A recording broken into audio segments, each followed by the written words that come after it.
ഞാൻ എല്ലാത്തിലും അടിപൊളിയായിട്ട് കിങ് മേക്കർ പോലെ തന്നെയാണ്. എന്ത് കാര്യം കിട്ടുകയാണെങ്കിലും പെർഫെക്റ്റ് ആയിട്ട് ചെയ്യുന്ന ഒരാളാണ്. പക്ഷെ വൈഫിൻ്റെ മുന്നിൽ ഡോക്ടറെ ഞാൻ എന്നും നാണം കെട്ട് നാറി നിൽക്കുന്നൊരവസ്ഥ ഉണ്ടാവാറുണ്ട് എന്ന് പറയുന്ന പല ആളുകളുണ്ട്. അപ്പോൾ അവരുടെ കാരണം എന്താണെന്ന് ചോദിച്ചു കഴിഞ്ഞാൽ അവർ പറയും ഭയങ്കര മൂഡോട് കൂടെ പലതും ചെയ്യണം, അങ്ങനെ ആക്കണം, ഇങ്ങനെ ആക്കണം, അതൊക്കെ ചെയ്യണം എന്നൊക്കെ വിചാരിച്ച് ബെഡ്റൂമിലേക്ക് പോകും. പക്ഷേ എല്ലാം 1-2 മിനിറ്റിനുള്ളിൽ അങ്ങ് തീർന്നു പോവാണ് ഡോക്ടറെ. പലപ്പോഴും വൈഫ് എന്നെ ചോദിക്കാറുണ്ട് പറ്റണില്ല എന്നാണെങ്കിൽ പിന്നെ എന്തിനാ ഈ പണിക്ക് വരുന്നത് എന്നുള്ള രീതിയിൽ. എപ്പോഴും ഒരു ഭയങ്കര അപകർഷതാബോധമാണ്. വൈഫിൻ്റെ മുന്നിൽ ഫേസ് ചെയ്യാൻ പറ്റുന്നില്ല. നമുക്കുള്ളിൽ ആഗ്രഹമുണ്ട്, പക്ഷേ അവർക്കൊന്നും ചെയ്തു കൊടുക്കാൻ പറ്റുന്നില്ലല്ലോ എന്നുള്ളതുകൊണ്ട് ഇതിനെ അടക്കി പിടിക്കുകയാണ്. എനിക്കാണെങ്കിൽ തന്നെ ഇത് കംപ്ലീറ്റ് ആയിട്ട് കഴിഞ്ഞു കഴിഞ്ഞാലും ഒരു കഴിഞ്ഞു എന്നുള്ളൊരു ഫീലിംഗ് കിട്ടുന്നില്ല എന്നുള്ളൊരു ഭയങ്കരമായിട്ടുള്ളൊരു മെൻ്റൽ സ്ട്രെസ്സിലാണ് ഞാൻ നിൽക്കുന്നത് എന്നുള്ളത് പലപ്പോഴും പല പേഷ്യൻസും നമ്മളടുത്ത് വന്ന് പറഞ്ഞിട്ടുണ്ട്. അപ്പോൾ ഇതിനെയാണ് ശീഘ്രസ്ഖലനം എന്നുള്ളത് നമ്മൾ ഓമന പേരിട്ട് വിളിക്കുന്നത്. അപ്പം എന്താണ് ശീഘ്രസ്ഖലനം, എന്തൊക്കെയാണ് അല്ലെങ്കിൽ എന്തൊക്കെ കാരണത്താലാണ് ശീഘ്രസ്ഖലനം വരുന്നത്, എങ്ങനെ നമുക്കതിനെ ട്രീറ്റ് ചെയ്യാം, നമുക്ക് വീട്ടിലിരുന്നുകൊണ്ട് എന്തൊക്കെ ചെയ്ത് കഴിഞ്ഞാൽ എത്രത്തോളം മാറ്റം ഉണ്ടാവും എന്നുള്ളതൊക്കെയാണ് നമ്മൾ ഇന്നത്തെ വീഡിയോയിൽ ഡിസ്കസ് ചെയ്യുന്നത്. ഞാൻ ഡോക്ടർ ഹിബ അബ്ദുൽ മജീദ്, ഡോക്ടർ ഹിബ സാരോവിയ, പെരിന്തൽമണ്ണ, മലപ്പുറം ജില്ല.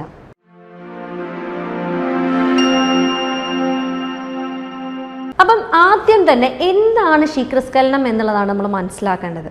ശീഘ്രസ്ഖലനം എന്ന് പറയുന്നത് യഥാർത്ഥത്തിൽ നിങ്ങൾ ആഗ്രഹിക്കുന്ന സമയത്തിന് മുന്നേ നിങ്ങൾക്ക് സ്ഖലനം വരുന്നുണ്ട് എന്നുണ്ടെങ്കിൽ, അതായത് പ്രീമച്യൂർ ഇജാക്കുലേഷൻ, നിങ്ങൾ സാധാരണഗതിയിൽ ടെക്സ്റ്റ് ബുക്ക് ഡെഫിനിഷൻ ആണെന്നുണ്ടെങ്കിൽ 1 മിനിറ്റ് അല്ലെങ്കിൽ അതിന് താഴെ നിങ്ങൾക്ക് ശുക്ലം പുറത്തേക്ക് പാസ് ചെയ്ത് പോകുന്നുണ്ട് എന്നുണ്ടെങ്കിൽ അതിനെ ശീഘ്രസ്ഖലനം എന്ന് വിളിക്കുക എന്നുള്ളതാണ്.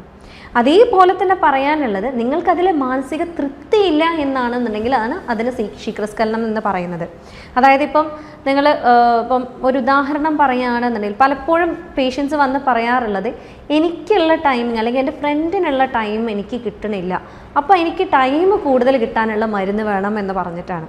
ശരിക്കും അതിനൊരു ആവശ്യമില്ല. അല്ലെങ്കിൽ വേറെ ആളുകൾ പറയാറുണ്ട് എനിക്ക് കുഴപ്പമൊന്നുമില്ല, ഞാൻ കഴിഞ്ഞു പോകുമ്പോൾ ഞാൻ ഹാപ്പിയാണ്, എനിക്ക് മാനസികമായിട്ട് തൃപ്തി വരാറുണ്ട്, പക്ഷേ എൻ്റെ പങ്കാളിയെ തൃപ്തിപ്പെടുത്താൻ എനിക്ക് കഴിയുന്നില്ല, അപ്പം ഞാൻ എന്ത് ചെയ്യും, അതിന് വേണ്ടിയിട്ടാണ് ഞാൻ നിങ്ങളെ കൺസൾട്ട് ചെയ്യുന്നത് എന്നുള്ളത്. ശരിക്കും പറയുകയാണെങ്കിൽ ഈ കേസിൽ നിങ്ങൾക്ക് മെഡിസിൻ്റെ ഒരു ആവശ്യമില്ല, അല്ലെങ്കിൽ നിങ്ങൾ തന്നെ ട്രീറ്റ് ചെയ്യേണ്ട ഒരു ആവശ്യമില്ല. ഇതിൽ നിങ്ങളുടെ സാറ്റിസ്ഫാക്ഷനാണ് നിങ്ങൾ ചെക്ക് ചെയ്യേണ്ടത്. നിങ്ങൾക്ക് സാറ്റിസ്ഫൈഡ് ആവുന്നുണ്ടോ അത് നിങ്ങളുടെ നോർമൽ ടൈമാണ്. വേറൊരാൾക്ക് ചിലപ്പോൾ ആ ഒരു ടൈമിൽ സാറ്റിസ്ഫാക്ഷൻ കിട്ടിക്കൊള്ളണം എന്നില്ല, അല്ലെങ്കിൽ ചിലർക്ക് അത്രയും ടൈം വേണ്ടി വരാറില്ല. അപ്പം ഇതിൽ മെയിനായിട്ട് പറയാനുള്ളത് നിങ്ങളുടെ പങ്കാളിക്ക് ആ ഒരു സാറ്റിസ്ഫാക്ഷൻ കിട്ടുന്നില്ല, അല്ലെങ്കിൽ അവർക്ക് രതിമൂർച്ചയിൽ എത്താൻ പറ്റുന്നില്ല എന്നതിന് നിങ്ങൾ ആക്ച്വലി ട്രീറ്റ്മെൻറ്റ് എടുക്കേണ്ടതില്ല. അവിടെ നിങ്ങൾ എന്താ ചെയ്യേണ്ടതെന്ന് വെച്ചാൽ നിങ്ങൾക്ക് ആ ഒരു ഫോർപ്ലേ കറക്റ്റായിട്ട് നടക്കുന്നുണ്ടോ എന്നുള്ളത് നോക്കുക. അവർ തമ്മിലുള്ള, നിങ്ങളും നിങ്ങളുടെ പങ്കാളിയും തമ്മിലുള്ള ആ ഒരു മാനസിക ഐക്യമുണ്ടോ, അല്ലെങ്കിൽ നിങ്ങൾ ആ ഒരു മൈൻഡ് ബോണ്ടിങ്ങിലൂടെയാണോ നിങ്ങൾ ഈ ഒരു സെക്സിലേക്ക് ഏർപ്പെടാൻ വരുന്നത് എന്നുള്ളതൊക്കെയാണ് ആക്ച്വലി നിങ്ങളിവിടെ ശ്രദ്ധിക്കേണ്ടത്. അതുപോലെ നിങ്ങളുടെ ബാക്കി ഫോർപ്ലേ കാര്യങ്ങളൊക്കെ നല്ല രീതിയിൽ നടക്കുന്നുണ്ടെന്നുണ്ടെങ്കിൽ സ്വാഭാവികമായിട്ടും നിങ്ങളുടെ പങ്കാളിയെയും രതിമൂർച്ചയിലേക്ക് എത്തിക്കാൻ ഒരു ബുദ്ധിമുട്ടില്ലാതെ നിങ്ങൾക്ക് സാധിക്കും. അപ്പോൾ ഇത് ഒരു വശം. ഇതിൽ പിന്നൊരു വശം എന്ന് പറയുന്നത് ഇപ്പോൾ ഈ പറഞ്ഞ പോലെ 1 മിനിറ്റിനുള്ളിൽ അല്ലെങ്കിൽ അവർ എത്ര നടന്നു കഴിഞ്ഞാലും അവർക്കൊരു രതിമൂർച്ച കിട്ടുന്ന സുഖം കിട്ടുന്നില്ല എന്നാണെന്നുണ്ടെങ്കിൽ അതിന് പല കാരണങ്ങളും ഉണ്ടാവാറുണ്ട്. അതിൽ ഒന്നാമത് എന്ന് പറയുന്നത് ഹോർമോണൽ ഇംബാലൻസ് തന്നെയാണ്. ചിലപ്പം ചില ആളുകളിൽ തൈറോയിഡ് റിലേറ്റഡ് ആയിട്ടുള്ള എന്തെങ്കിലും രോഗങ്ങളുണ്ട് എന്നുണ്ടെങ്കിൽ, അല്ലെങ്കിൽ അവർക്ക് മറ്റ് ടെസ്റ്റോസ്റ്ററോൺ റിലേറ്റ് ചെയ്തിട്ടുള്ള എന്തെങ്കിലും പ്രശ്നങ്ങളൊക്കെ ഉണ്ട് എന്നുണ്ടെങ്കിൽ ഈ പറഞ്ഞ പ്രീമച്യൂർ ഇജാക്കുലേഷൻ ഉണ്ടാവാം. അല്ലെങ്കിൽ ചില കേസുകളിൽ നിങ്ങൾക്ക് സ്ഥിരമായിട്ട് മൂത്രം ഒഴിക്കുന്ന ടെൻഡൻസി ഉണ്ട്, അല്ലെങ്കിൽ സ്ഥിരമായിട്ട് UTI അല്ലെങ്കിൽ മൂത്രച്ചൂട് അല്ലെങ്കിൽ മൂത്രത്തിൽ പഴുപ്പ് എന്നൊക്കെ പറയുന്ന രോഗം സ്ഥിരമായിട്ട് ഉണ്ടാവുന്ന ഒരാളാണെന്നുണ്ടെങ്കിൽ ഈ പറയുന്ന പ്രീമച്യൂർ ഇജാക്കുലേഷനുള്ള ചാൻസസ് കൂടുതലാണ്.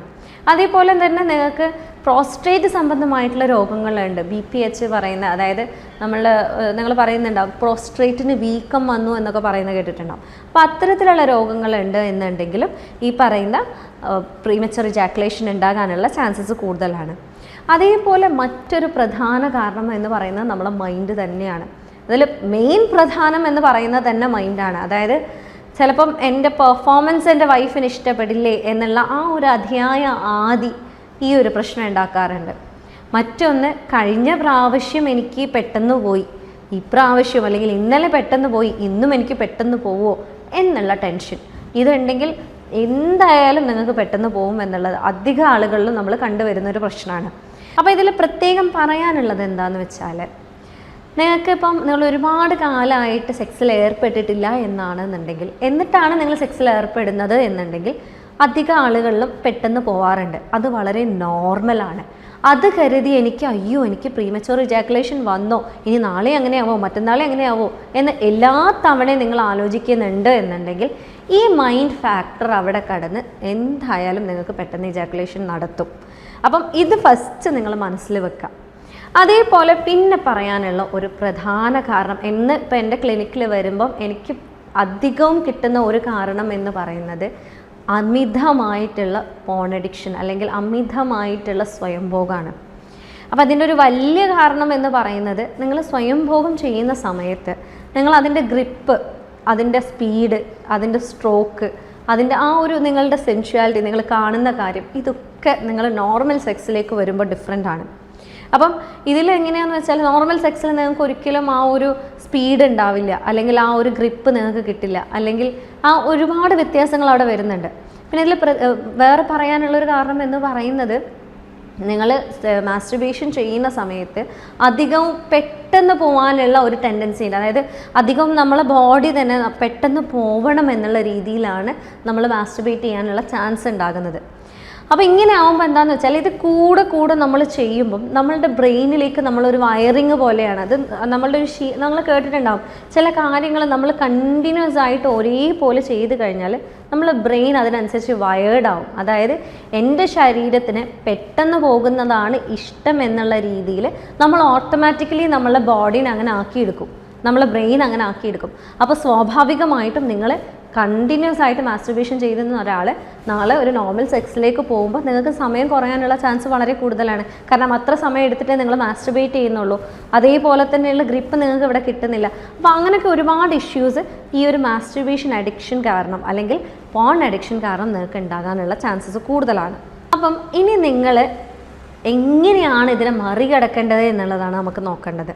അപ്പോൾ അതിൽ ആദ്യം തന്നെ പറയാനുള്ളത്, നിങ്ങൾക്ക് തൈറോയിഡ് ഇഷ്യൂസ് ഉണ്ട്, അല്ലെങ്കിൽ പ്രോസ്റ്റേറ്റ് ഗ്രന്ഥി ഇഷ്യൂസ് ഉണ്ട്, അല്ലെങ്കിൽ റിപ്പീറ്റഡ് ആയിട്ട് മൂത്ര സംബന്ധമായിട്ടുള്ള പ്രശ്നങ്ങളുണ്ട് എന്നുണ്ടെങ്കിൽ ഫസ്റ്റ് അതിനുള്ള ട്രീറ്റ്മെൻറ്റ് എടുക്കുക. അതെന്തായാലും അവിടെ ചെയ്യുന്നുണ്ട് എന്നുള്ളത് ഉറപ്പ് വരുത്തുക. അതൊരു സൈഡ്. രണ്ടാമതായിട്ട് പറയാൻ ഉദ്ദേശിക്കുന്നത്, നിങ്ങളെ മൈൻഡ് അതിനു വേണ്ടി പ്രിപ്പയർ ചെയ്യുക. മനസ്സുകൊണ്ട് ഞാൻ ഇന്ന് ഓക്കെയാണ്, എനിക്കൊരു പ്രശ്നവുമില്ല, ഞാൻ ആഗ്രഹിക്കുന്ന രീതിയിൽ തന്നെ ഇന്ന് ബന്ധപ്പെടാൻ കഴിയും എന്നുള്ള ഒരു ദൃഢമായിട്ടുള്ളൊരു വിശ്വാസം നിങ്ങളിൽ തന്നെ നിങ്ങൾ അർപ്പിക്കുക എന്നുള്ളതാണ്.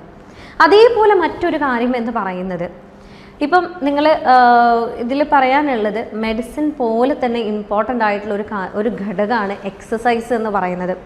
പല ആളുകൾക്കും അറിയില്ല എന്ത് എക്സസൈസാണ് ശരിക്ക് പ്രീമച്വർ ഇജാക്കുലേഷൻ അല്ലെങ്കിൽ ഈ ഒരു ഇജാക്കുലേഷൻ പ്രോബ്ലത്തിന് എന്ത് എക്സസൈസാണ് ചെയ്യേണ്ടത് എന്നുള്ളത്. അപ്പോൾ ഞാൻ പറഞ്ഞു തരികയാണ്, നിങ്ങൾ ഇനി ഡെയിലി ചെയ്യേണ്ട ഒരു എക്സസൈസാണ്. വെറും 3 മിനിറ്റിൽ അപ്പുറം എന്തായാലും ഇതെടുക്കാൻ പോകുന്നില്ല നിങ്ങൾ ഒരു ലൈഫ് ടൈമിൽ. അപ്പോൾ ഇതിൽ പറയാനുള്ളത് എന്താണെന്ന് വെച്ചാൽ, നിങ്ങൾ എങ്ങനെയാണോ നിങ്ങളെ വയറകത്തേക്ക് പിടിക്കുന്നത് അതൊന്ന് പിടിച്ചു നോക്കിയാൽ, നിങ്ങളൊന്ന് വയറകത്തേക്ക് വലിച്ചു പിടിക്കുമ്പം സ്വാഭാവികമായിട്ടും നിങ്ങളുടെ ആ ഒരു മസിലിനെ നിങ്ങൾ അകത്തേക്ക് വലിച്ചു പിടിക്കുന്നുണ്ട്, നിങ്ങളുടെ ശ്വാസത്തിനെ നിങ്ങളൊന്ന് റെഗുലേറ്റ് ചെയ്യുന്നുണ്ട് അല്ലേ? അതേപോലെ തന്നെ നിങ്ങൾ മൂത്രം ഒഴിക്കുന്ന ടൈമിൽ എങ്ങനെയാണോ വയറ് പിടിച്ചു വെച്ചിരുന്നത് അതേപോലെ തന്നെ മനസ്സുകൊണ്ട് മൂത്രം ഒഴിക്കണ്ട എന്ന് വെക്കുക, അതായത് മൂത്രത്തെ പിടിച്ചു വെക്കുക. അപ്പോൾ അവിടെ എന്താ ചെയ്യുന്നത്, നിങ്ങൾ അവിടെ ഒരു മസിലിനെ നിങ്ങളെ മനസ്സുകൊണ്ട് കൺട്രോൾ ചെയ്ത് വലിച്ചു പിടിക്കുന്നുണ്ട്. അതേപോലെ നിങ്ങളെ ബ്രീത്തിങ്ങിനെ ഒന്ന് നിങ്ങൾ റെഗുലേറ്റ് ചെയ്യുന്നുണ്ട്. ഇത് എക്സസൈസ് അല്ല, ഇത്രയും നേരം പറഞ്ഞത് എക്സസൈസേ അല്ല. നിങ്ങൾ എന്നിട്ട് മൂത്രം ഒഴിച്ച് കളയണം. ഓക്കെ, ഇത് കളഞ്ഞതിന് ശേഷമാണ് ഞാൻ എക്സസൈസിൻ്റെ കാര്യം പറയുന്നത്. അതായത് മൂത്രം ഒഴിച്ച് കളഞ്ഞതിന് ശേഷം നിങ്ങൾ റൂമിൽ വന്ന് കിടക്കുക. എങ്ങനെയാണോ നിങ്ങൾ മൂത്രം പിടിച്ച് വെച്ചിരുന്നത്, അതായത് നിങ്ങളുടെ ആ ഒരു ബ്രീത്തിങ്ങും ആ ഒരു മസിലിനെ വലിച്ചു പിടിച്ചത് എങ്ങനെയാണോ അതേപോലെ നിങ്ങൾ കിടന്നതിന് ശേഷം വലിച്ചു പിടിക്കുക. ഫസ്റ്റിലൊക്കെ നല്ല ബുദ്ധിമുട്ടുണ്ടാകും, പെട്ടെന്നൊന്നും നിങ്ങൾക്കത് ചെയ്യാൻ കഴിയില്ല. കാരണം കിടന്നുകൊണ്ട് ആ ഒരു വലിച്ചു പിടിക്കുന്നതും ശ്വാസം റെഗുലേറ്റ് ചെയ്യുന്നതൊക്കെ ബുദ്ധിമുട്ടുണ്ടാകും.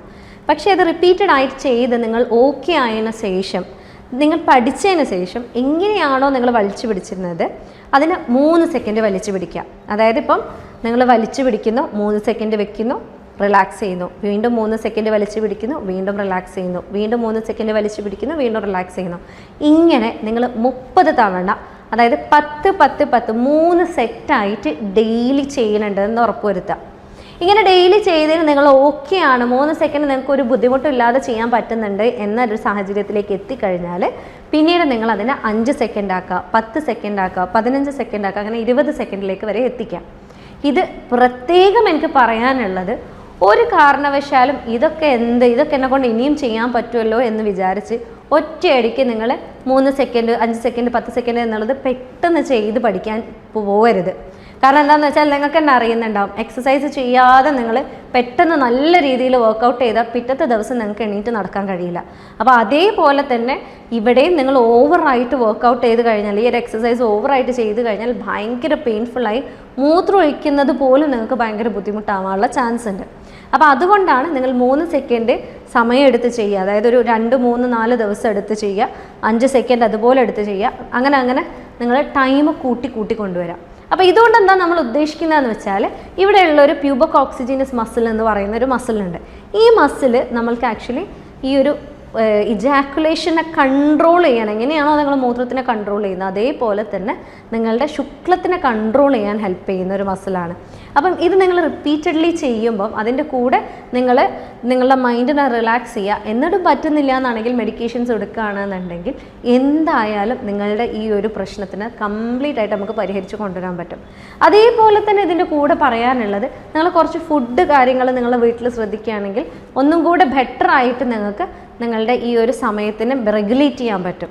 അതിലൊന്നെന്ന് പറയുന്നതാണ് നമ്മളുടെ ഒമേഗ 3 ഫാറ്റി ആസിഡ്സ്. അത് ഈ ഒരു ഭാഗത്തേക്കുള്ള രക്തയോട്ടം നല്ല രീതിയിൽ റെഗുലേറ്റ് ചെയ്യും, നിങ്ങളുടെ സെക്ഷൽ എൻഡ്യൂറൻസിനെ നല്ല രീതിയിൽ കൺട്രോൾ ചെയ്യാനും ഹെൽപ്പ് ചെയ്യുന്ന ഒന്നാണ്. അതേപോലെ തന്നെ മറ്റൊന്നാണ് പോമിഗ്രാനറ്റ്, അല്ലെങ്കിൽ അനാറ് എന്ന് പറയുന്നത്, അതേപോലെ വത്തക്ക അല്ലെങ്കിൽ നമ്മളുടെ വാട്ടർമെലൺ എന്ന് പറയുന്നത്. ഇതൊക്കെ ഈ ഒരു ഭാഗത്തേക്കുള്ള രക്തയോട്ടത്തിനെ കൂട്ടാനും അതേപോലെ നിങ്ങളുടെ ശരീരത്തിലുള്ള സർക്കുലേഷൻ കൂട്ടാനും സെക്ഷൽ എൻഡ്യൂറൻസ് കൂട്ടാനും നന്നായിട്ട് ഹെൽപ്പ് ചെയ്യുന്നതാണ്. അപ്പോൾ ഇതിൽ പറയാനുള്ളത്, ഇത്രയും കാര്യങ്ങൾ നിങ്ങൾ ശ്രദ്ധിക്കുകയാണെങ്കിൽ എന്തായാലും നിങ്ങൾക്ക് തന്നെ നിങ്ങളുടെ വീട്ടിലിരുന്നുകൊണ്ട് നിങ്ങളുടെ ഈ ഒരു സമയക്കുറവ് എന്നുള്ള പ്രശ്നത്തിനെ പരിഹരിക്കാൻ പറ്റും. എന്നിട്ടും പറ്റുന്നില്ല എന്നാണെങ്കിൽ നിങ്ങൾക്ക് എന്നെ കോൺടാക്റ്റ് ചെയ്യാവുന്നതാണ്. ഞാൻ ഡോക്ടർ ഹിബ അബ്ദുൽ മജീദ്, ഡോക്ടർ ഹിബാസ് അറോവിയ, പെരിന്തൽമണ്ണ, മലപ്പുറം ജില്ല.